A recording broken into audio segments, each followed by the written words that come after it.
One of the chief merits of Tom Carhart's fast-paced narrative is the new light it sheds on Custer. Almost all Americans have heard of Custer, but most associate him with one disastrous day in 1876 at Little Bighorn in Montana, when his entire command was wiped out. Few realize that he emerged, beginning at Gettysburg, as one of the best Union cavalry commanders in the Civil War. Now, thanks to Tom Carhart, we will have a new understanding of Custer, who led 2 mounted charges against Stuart's horsemen, shouting, "Come on, you Wolverines!" to the men of the 1st and 7th Michigan Cavalries. Why haven't we known all this before? Careful students of the battle have known some of it, but until now we have not understood how the fight at East Cavalry Field fit into the larger picture of Gettysburg. Most important, we have not previously comprehended Lee's full tactical plan for July 3rd, in which Stuart's cavalry was to have an essential part.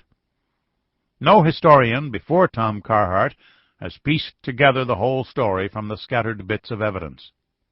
Lee's and Stuart's after-action reports on the battle provide only vague and incomplete references to the plan. Understandably so, since success has 1,000 fathers, but failure is an orphan. From his own experience as a combat officer and military historian, Carhart has combined evidence and plausible inference to reconstruct Lee's plan and the reasons for its failure. Given the vast number of writings on Gettysburg, it seems impossible to come up with new information and insights about the battle. But Tom Carhart has done it. Introduction. For every Southern boy 14 years old, not once, but whenever he wants it, there is the instant when it's still not yet 2 o'clock on that July afternoon in 1863. The brigades are in position behind the rail fence.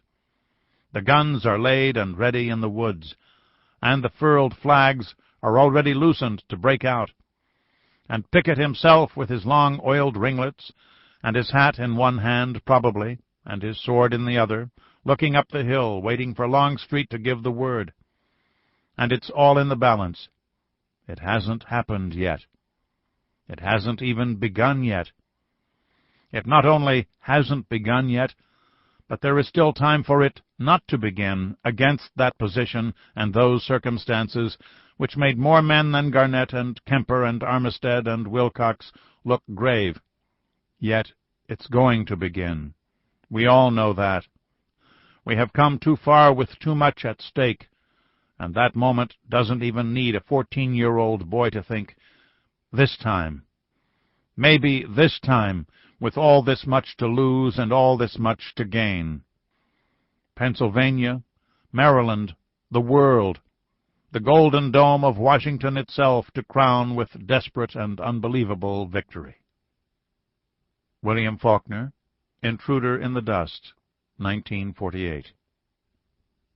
That hot, sunny afternoon, General Robert E. Lee sent 13,000 Confederate soldiers, led by Pickett's fresh division, into a grassy field soon to be spattered with their blood. Their goal was a clump of trees nearly a mile away at the center of Union defenses on Cemetery Ridge. But as they moved into the Yankees' range, their gray lines suddenly shuddered as flaming sheets of rifle fire and bursting artillery shells ripped ragged holes in their ranks. Yet they grimly closed up and kept moving forward. While many of these men did reach their goal and even broke through Federal lines, they were so weakened by that point that they were unable to hold. Forced to retreat, they were assailed once again by enemy fire as they crossed that open slaughter field. When the shaken remnants finally got back, Lee is said to have been there to greet them with his well-known apology line. "It's all my fault." But was it really? The conventional wisdom over the last century and a half has been that Lee risked everything that day. A much-needed, stunning victory over the Army of the Potomac in Pennsylvania, the survival of his own army, even, yes, the very life of the Confederacy, on a foolish attack by 9 of his 43 combat brigades launched against ranks of riflemen and clusters of cannon awaiting them in the Union line. If true, that means he was willing to gamble it all on the ability of those 13,000 men to cross a wide and open field under constant artillery and rifle fire. Their attack hurled into the teeth of the Union defenses, while his other 50,000 men sat quietly by and waited. As the title suggests, I have a different understanding of Lee's full plan that day. In particular, I hope to change the rather common but seldom considered perception that generals during the Civil War made no tactical plans the night before a battle, that they simply moved their forces forward without any specific intention beyond attacking the enemy's forces where they found them. But Lee was a lifelong student of military history, whose battlefield actions closely resembled those of the Napoleon whom he had so carefully studied and absorbed. I believe the detailed planning that consumed Lee the night before a battle was the most important action he performed as an army commander. The implementation of Lee's plans, of course, was up to his subordinate commanders, and so his ultimate goals were not always realized. But aside from what has widely been seen as his one great failure at Gettysburg, Lee's battle plans, as any careful review of his personal military history will show, are generally acknowledged to have been both bold and masterful. Despite the contrary popular perception, however, I believe I can show that to have been true at Gettysburg as well. I want readers to take a fresh look at the Battle of Gettysburg, a fight that most agree was the centerpiece of the Civil War. But it is important, at the outset, to see it as a Union victory that came after Robert E. Lee had sequentially thrashed and humiliated Generals McClellan, Pope, Burnside, and Hooker on the battlefield, causing them all to be replaced by President Lincoln as he sought desperately for a general who could defeat that Confederate colossus. It is now clear that General George C. Meade, a man who only reluctantly took command of the Army of the Potomac just a few days before the battle, was no better than those who had preceded him. In this greatest test of his military career, he knew going in that he was outgeneraled, and when looking at all his actions at Gettysburg, it seems apparent that he only hoped to somehow survive.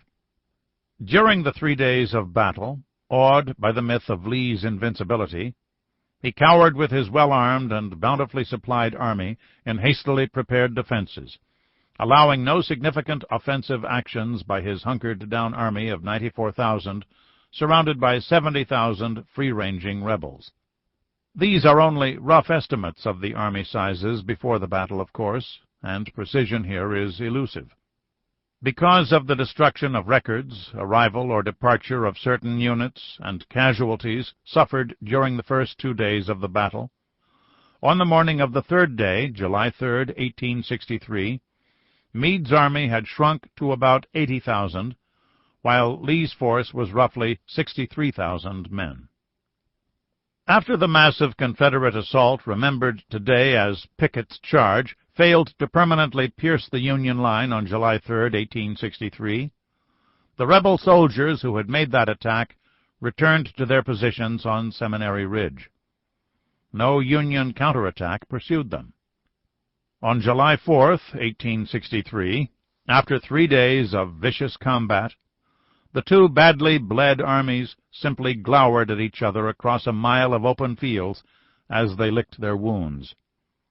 That evening brought a downpour, and on the morning of July 5th, Meade awoke to find the gray sky brightened by the absence of Lee and his Army of Northern Virginia.